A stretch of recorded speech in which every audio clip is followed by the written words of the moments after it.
नमस्कार दोस्तों, स्वागत है आपका द ग्राउंड रिपोर्ट में। मैं हूं समीर आत्मज मिश्र। संसद में चुनाव सुधार पर जबरदस्त बहस चल रही है इस समय। लोकसभा में चर्चा पूरी हुई, राज्यसभा में अभी जारी है। और जिस तरीके से जब जवाब दिया लोकसभा में गृह मंत्री अमित शाह ने, उसके पहले किस तरह से विपक्ष ने चुनाव सुधार, वोट चोरी, SIR, इन सारे मुद्दों पर जो अपनी बात रखी थी और कई सवाल पूछे थे, गृह मंत्री अमित शाह जवाब देने आए। उन्होंने लंबा चौड़ा जवाब दिया और पूरा इतिहास, भूगोल, नागरिक शास्त्र, जितने विषय उनको आते थे या उनका भाषण लिखने वालों ने तैयार कर रखे थे, सब कुछ उसमें निचोड़ दिया। लेकिन उन सवालों के जवाब नहीं मिले जो सवाल विपक्ष पूछ रहा था, जिनके जवाब चाहिए थे, जिनके जवाब की मांग की जा रही थी और जिसकी वजह से संसद में इस चर्चा की मांग इतने दिनों से की जा रही थी। कई अधिवेशन हो चुके, लेकिन सरकार चर्चा को तैयार ही नहीं हो रही थी। पर आखिर में जब तैयार हुई भी तो ये पता लग गया कि सरकार चर्चा को क्यों नहीं तैयार हो रही है, क्यों SIR पर घिरी हुई है, क्यों चुनाव सुधार को लेकर उस पर बोलने के लिए, सफाई देने के लिए कुछ भी नहीं है, क्यों इस मुद्दे पर जो उसके ऊपर आरोप लग रहे हैं कि चुनाव आयोग के साथ मिलकर भारतीय जनता पार्टी देश की चुनावी प्रक्रिया को समाप्त कर रही है, हाईजैक कर रही है और लोकतांत्रिक प्रक्रिया को ध्वस्त करने का काम कर रही है, उसका जवाब गृह मंत्री अमित शाह के इस लंबे चौड़े भाषण में कहीं दिखाई नहीं पड़ा। बिल्कुल वही पैटर्न। उन्होंने बताया कि वोट चोरी तो सबसे पहले नेहरू ने की।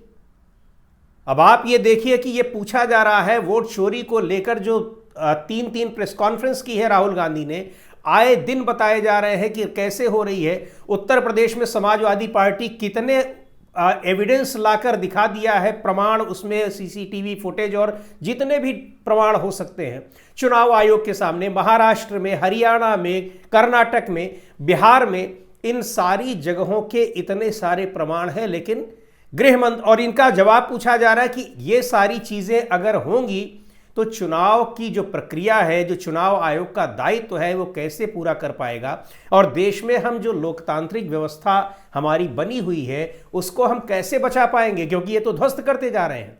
इसके जवाब में गृह मंत्री कह रहे हैं कि वोट चोरी सबसे पहले नेहरू ने की, क्योंकि वल्लभ भाई पटेल को बनना था प्रधानमंत्री और नेहरू प्रधानमंत्री बन गए। किस इतिहास की ये बात कर रहे हैं? वही व्हाट्सएप का इतिहास जो RSS के फर्जी, बिना किसी आधार, बिना किसी तथ्य के किसी कुछ लोगों ने लिख दिया और एक दूसरे के ऊपर उसको भेजा जा रहा है, बढ़ाया जा रहा है और वही इतिहास ये लोग पढ़े हुए हैं। इस पर आपको भी पता होगा कि किस तरीके से नेहरू कैसे प्रधानमंत्री बने हैं, वल्लभ भाई पटेल की क्या भूमिका थी, नेहरू की क्या भूमिका थी और क्या कुछ हुआ है। इन सब सारी चीज़ों पर अगर आपको नहीं पता होगा तो आप कमेंट बॉक्स में लिखिएगा। इस पर हम एक विस्तृत, इस पूरे ऐतिहासिक तथ्यों के आधार पर एक विस्तृत रिपोर्ट आपके सामने रखेंगे। लेकिन मुझे पता है कि आप सभी लोगों को यह मालूम है कि इतिहास में क्या कुछ हुआ। ये वाला इतिहास आपको आप नहीं जानते होंगे। ये इतिहास खास तौर पर इन लोगों के लिए। पर दुर्भाग्य की बात है कि वही इतिहास पढ़ा जा रहा है संसद के भीतर। और इसमें हमारे जो स्पीकर साहब हैं, उनकी भूमिका का तो क्या ही कहना। उनको कोई आपत्तिजनक न तो शब्द दिखाई पड़ता है, न तो भाव दिखाई पड़ते हैं और न ही तथ्य दिखाई पड़ते हैं। मैं उन शब्दों को तो रिपीट नहीं करूंगा, लेकिन आपने भी देखे होंगे, विजुअल्स वायरल हो रहे हैं। गाली तक दे दी चुनाव आयोग को गृह मंत्री ने, लेकिन स्पीकर साहब को आपत्तिजनक नहीं लगा। एक्सपंज करने की, यानी उस शब्द को हटाने को भी नहीं कहा। हटाने की अपील खुद गृह मंत्री कह रहे हैं कि अगर हमने कुछ गलत कह दिया हो तो हटा दीजिए। यह तो इतना गलत था कि उनको निकाल बाहर करना था सदन से। आप सदन के भीतर गाली गलौज कर रहे हैं, गाली दे रहे हैं, वो भी एक संवैधानिक संस्था को। कितने भी उस पर आरोप लगे, भ्रष्टाचार के आरोप, ये सारे संवैधानिक दायरे में हैं, क्योंकि ये आरोप लग रहे हैं। उसको कोई गाली नहीं दे रहा है, पर यहां गृह मंत्री उसका बचाव भी कर रहे हैं, उसको गाली भी दे रहे हैं।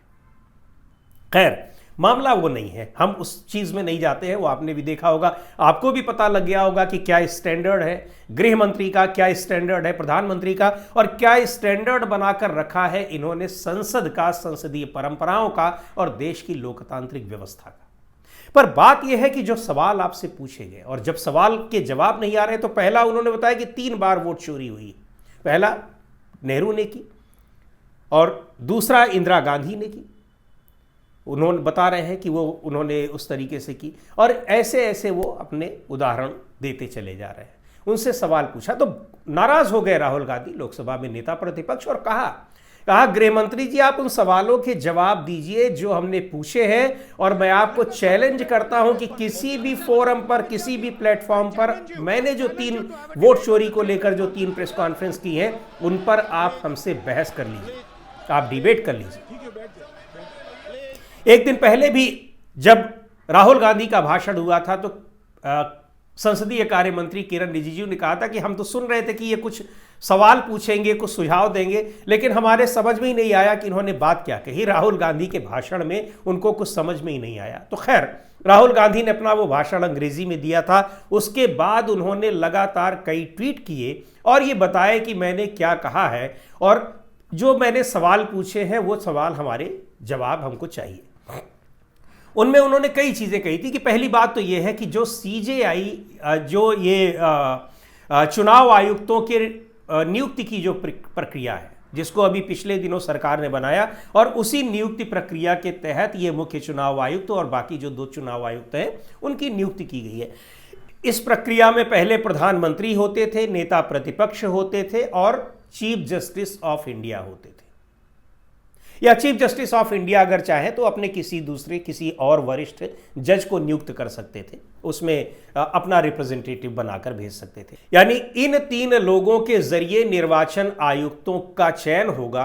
तो ये माना जाएगा, समझा जा सकता है कि ये नियुक्ति जो होगी वो निरपेक्ष होगी। इसलिए होगी कि उसमें प्रधानमंत्री होगा एक पार्टी, विपक्ष का नेता होगा, जाहिर सी बात है वो दूसरी पार्टी का राजनीतिक दल का होगा, और तीसरा मुख्य न्यायाधीश होगा या कोई दूसरे न्यायाधीश होंगे जिनको मुख्य न्यायाधीश अपना प्रतिनिधि बनाकर भेजेंगे। तो वो एक निरपेक्ष संस्था होगी। तो इसमें कम से कम 2 लोगों की सहमति किसी एक नाम पर अगर होगी तो निश्चित तौर पर वो कंपैरेटिवली निरपेक्ष होगा, यानी उससे निरपेक्षता की उम्मीद की जा सकती है, निष्पक्षता की उम्मीद की जा सकती है कि वो किसी का फेवर नहीं लेगा।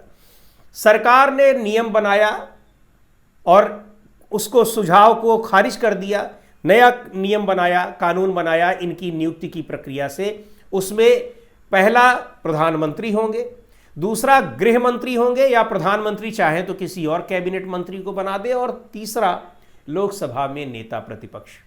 अब ये जब व्यवस्था होगी तो उसमें 2 लोग तो एक ही तरफ होंगे, नेता प्रतिपक्ष विरोध करके भी कुछ नहीं कर सकता है। यानी जिस व्यक्ति को चुनाव आयुक्त या मुख्य चुनाव आयुक्त बनाया जाएगा पूरी तरह से वह व्यक्ति सरकार का कृपा पात्र होगा। वही हो रहा है। तो यही कहा, पहला उन्होंने कहा कि यह मुझे बताया जाए कि मुख्य न्यायाधीश को चुनाव आयुक्तों के निर्वाचन की प्रक्रिया से क्यों हटाया गया।